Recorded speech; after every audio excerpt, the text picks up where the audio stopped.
اللہ تعالی نے موت کو کیوں پیدا فرمایا؟ موت آنے میں کون سا راز پوشیدہ ہے؟ موت کس چیز کا ملاپ ہے؟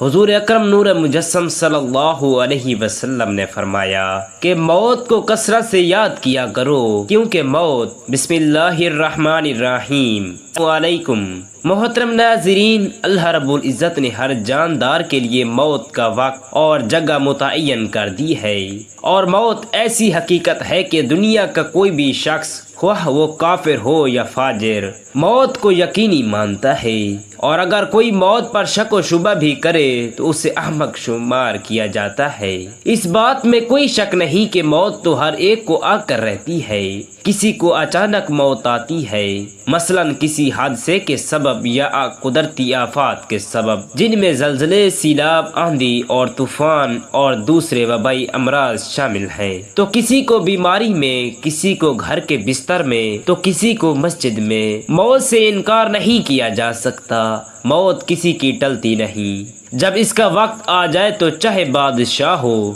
غلام امیر ہو، چاہے فقیر سفیر ہو، چاہے مشیر، یہ کسی کو نہیں بخشتی۔ چاہے زمین کے اندر چھپ جائے یا آسمان کے وسعتوں میں محفوظ ہو جائے، لیکن موت جو ہے جب اس کا وقت آ جائے تو آ کر ہی رہتی ہے۔ یہ اپنے اسباب خود پیدا کر لیتی ہے۔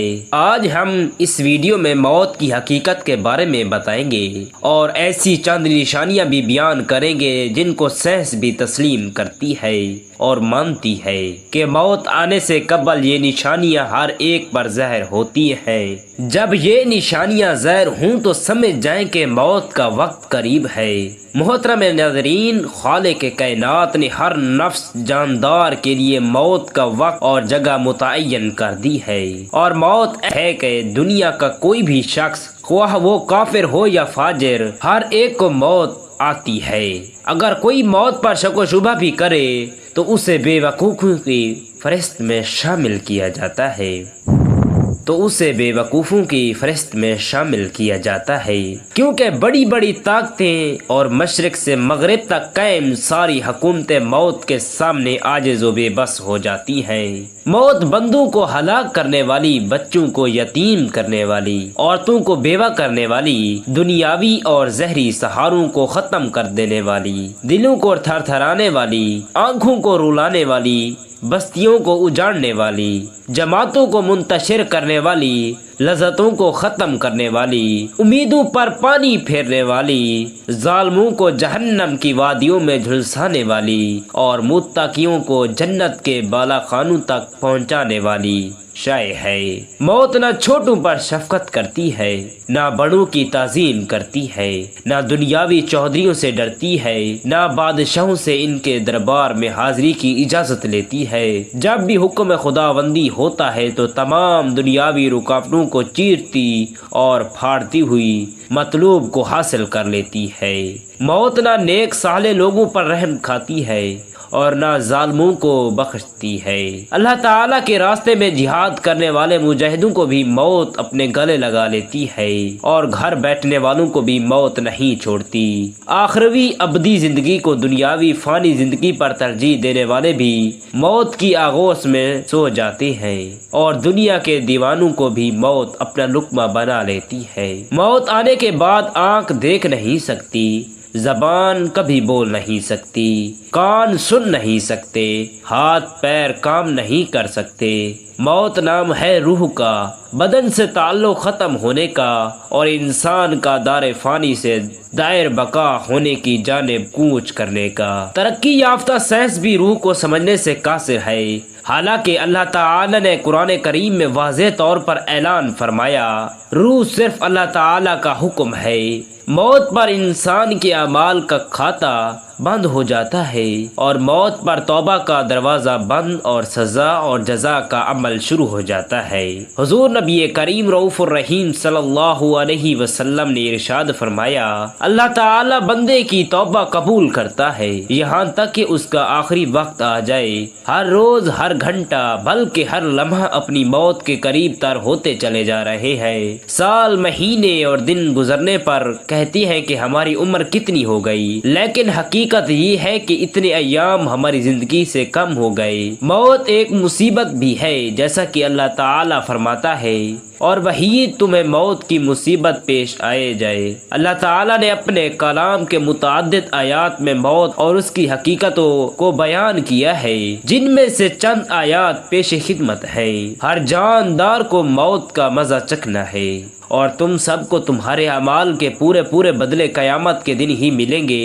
پھر جس کو دوزخ سے بچا لیا گیا اور جنت میں داخل کر دیا گیا، وہ صحیح معنی میں کامیاب ہو گیا، اور دنیاوی زندگی تو جنت کے مقابلے میں دھوکے کے سامان کے سوا کچھ بھی نہیں۔ اس آیت کریمہ میں اللہ تعالیٰ نے انسانوں کی کامیابی کا معیار ذکر کیا ہے، اور وہ یہ ہے کہ اس حال میں ہماری موت آئے کہ ہمارے لیے جہنم سے چھٹکارے اور حصول جنت کا فیصلہ ہو چکا ہو۔ اس زمین میں جو کچھ بھی ہے فنا ہونے والا ہے، اور صرف تمہارے پروردگار کی فضل والی، جلال والی اور فضل والی اور فضل و کرم والی ذات باقی رہے گی۔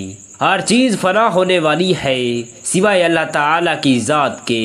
حکومت اسی ہی کی ہے اور اسی ہی کی طرف لوٹ کر جانا ہے۔ محترم اور معزز ناظرین، اب آتے ہیں موت کی چند نشانیوں کی جانب۔ جب موت کا آخری وقت ہوتا ہے تو یہ تین نشانیاں ہر ایک پر ظاہر ہوتی ہیں۔ پہلی نشانی یہ ہے کہ جسم کا وقت جب ختم ہونے والا ہوتا ہے تو آنکھوں میں آنسو چمکتے ہیں، اور جسم کا درجہ حرارت گر جاتا ہے اور دوبارہ بحال نہیں ہوتا۔ ایسے وقت پر اسے شدید پسینہ بھی آ سکتا ہے۔ دوسری نشانی یہ ہے کہ اس وقت احساسات کم ہو جاتے ہیں، یعنی روح جب جسم کو چھوڑنے کے لیے بالکل تیار ہو، یعنی موت کے تقریباً 24 گھنٹے پہلے تو ہاتھ، پاؤں اور باقی جسم کی جلد پر محسوسات ختم ہو جاتی ہیں، اور اعضاء کا رنگ بدلنا شروع ہو جاتا ہے، اور جلد کا اوپری حصہ نیلا ارغوانی رنگ کا اختیار کرنا شروع کر دیتا ہے۔ تیسری نشانی سانس کی بے ترتیبی ہے۔ یہ نشانی ایک واضح نشانی ہے جب انسان کا سانس اکھڑنا شروع ہوتا ہے اور بے ترتیب ہوتا ہے اور دھیرے دھیرے بجھ جاتا ہے۔ میڈیکل سائنس والے جانتے ہیں کہ یہ وہ وقت ہوتا ہے جب رخصت ہونے والا لینے آنے والے کو محسوس کرنے لگتا ہے اور دیکھنے لگتا ہے، تو ایسے موقع پر اس کے منہ سے کچھ ایسی الفاظ نکلتی ہیں جس سے سن کر ڈاکٹر کہتے ہیں کہ اس سے الوین ہو رہی ہے۔ جسم جب کمزور اور لاغر ہوتا ہے تو الوین بھی ہو سکتی ہے، مگر سکرات نہیں ہے، اور اہل علم اس بات کو اچھی طرح جانتے ہیں کہ ساری زندگی جسم کو خون پمپ کرنے والا دل کی دھڑکنیں موت سے کچھ دیر پہلے بے ترتیب ہو جاتی ہے، اور نفس اس قدر سست ہو جاتی ہے کہ اسے ہاتھ سے محسوس کرنا مشکل ہو جاتا ہے، اور یہ بہت بڑا اشارہ ہوتا ہے کہ جسمانی اعضاء اپنا وقت پورا کر چکے ہیں اور عنقریب بجھنے والے ہیں۔ جسم کا وقت جب ختم ہونے والا ہوتا ہے تو آنکھوں میں آنسو چمکتے ہیں اور جسم کا درجہ حرارت گر جاتا ہے اور دوبارہ بحال نہیں ہوتا۔ ایسے موقع پر اسے شدید پسینہ بھی آ سکتا ہے۔